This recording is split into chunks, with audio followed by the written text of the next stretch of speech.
Flashback fait partie de ces titres qui sonnent doux à l'oreille des vieux joueurs. Développé par Delphine Software, un studio français excessivement inspiré à l'époque, le jeu proposait un univers vraiment particulier et accrocheur, soutenu par une animation rotoscopique définitivement enthousiasmante. Plus de 20 ans après, Flashback nous revient sous la forme d'un remake HD et accompagné d'une partie de son staff d'origine, dont le créateur Paul Cuisset, à qui nous avons pu poser quelques questions à l'occasion d'un event organisé par Ubisoft. À commencer par la place que l'équipe a accordée aux éléments déjà présents dans la version originale. J'ai fait moi une étude un petit peu de ce que je voulais pas modifier dans Flashback, notamment je voulais pas changer le côté scrolling du jeu et le côté profil. Le personnage en lui-même, ce qui lui arrivait, etc., c'était des choses qui devaient rester. Les étapes principales de l'histoire, ça ne devait pas bouger. Après, le reste, c'est venu naturellement parce que je me suis dit, voilà, il faut que ce jeu-là soit moderne. Et qu'est-ce que je fais avec un jeu pour le rendre moderne? Je dois lui rajouter des cartes, des objectifs, je dois lui rajouter des choses comme ça. Mais ça ne change pas l'essence du jeu. C'est-à-dire que je dois affronter des ennemis, je dois faire les roulades quand il faut, tirer au bon moment, m'accrocher, etc. Ça change pas l'essence. Donc pour moi, c'était important de garder cette dynamique et donc de bosser autour de ça et de construire quelque chose qui trahisse pas en fait l'idée d'origine, tout en étant moderne.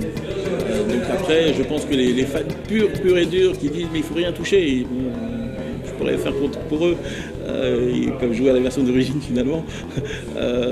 Mais ça c'est aussi, j'espère, va plaire aussi finalement, tu disais les joueurs de plus de 25 ans. J'espère qu'il plaira aux joueurs de moins de 25 ans et qui pourront se dire finalement quand même à l'époque c'était quand même des bons jeux.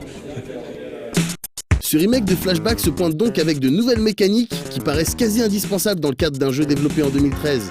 On peut par exemple désormais shooter dans toutes les directions, alors que la version originale ne permettait que de tirer devant soi. Les interactions avec le décor, et notamment les fruits explosifs que l'on trouve dans la jungle du début, ont également été revus. Des features qui donnent aux joueurs plus de possibilités dans ces approches et justifient par exemple la présence d'éliminations silencieuses. Des nouveautés dans les combats qui s'accompagnent aussi d'un système d'amélioration de vos outils.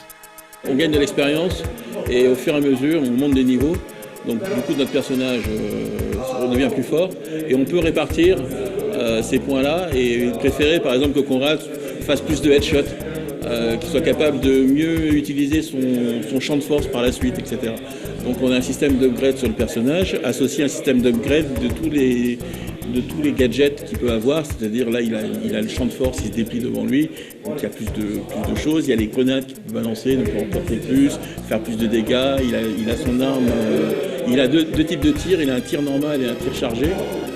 Donc le tir explosif peut aussi s'améliorer, le tir normal aussi parce qu'il pourra tirer plus vite, etc. Donc c'est vraiment, l'idée c'est de faire en sorte qu'à partir du jeu d'origine, je pense qu'il y aura deux types de joueurs, les gens qui feront le jeu une fois, qui disent ok super j'ai vu, c'est fini, au revoir. Puis il y a les gens qui reviendront dessus et j'espère que ces gens-là, ils auront peut-être encore de quoi jouer pendant 20 ans jusqu'au prochain. Faire ressurgir des gloires du passé peut être perçu de différentes manières. On peut tout d'abord penser que les détenteurs des droits s'inscrivent dans la facilité en utilisant un nom déjà bien connu des services et en essayant souvent de manière maladroite de le monétiser à tout prix. On peut aussi y voir une énorme prise de risque dans la mesure où le remake de cette même gloire est encore plus attendu au tournant qu'une nouvelle franchise. C'est bien parce que ça fait revivre ces choses-là et on avait vraiment des jeux intéressants. Et moi je suis content quand on peut dire oui regarde tu vois ça c'était bien ce qu'on faisait à l'époque. Il n'y a pas que les jeux de maintenant qui sont bien et les jeux anciens on peut. Après c'est vrai que ces jeux-là aujourd'hui on ne peut pas les transposer tels quels, on ne peut pas les prendre et les adapter bêtement parce que ça ne marche pas. Simplement les joueurs ont changé et nos habitudes de jeu ont changé. Donc du coup on ne peut pas obliger les gens à jouer à des vieilles choses. Mais je pense qu'on peut leur proposer des choses nouvelles qui utilisent des bases qui étaient bonnes et qui pouvaient marcher.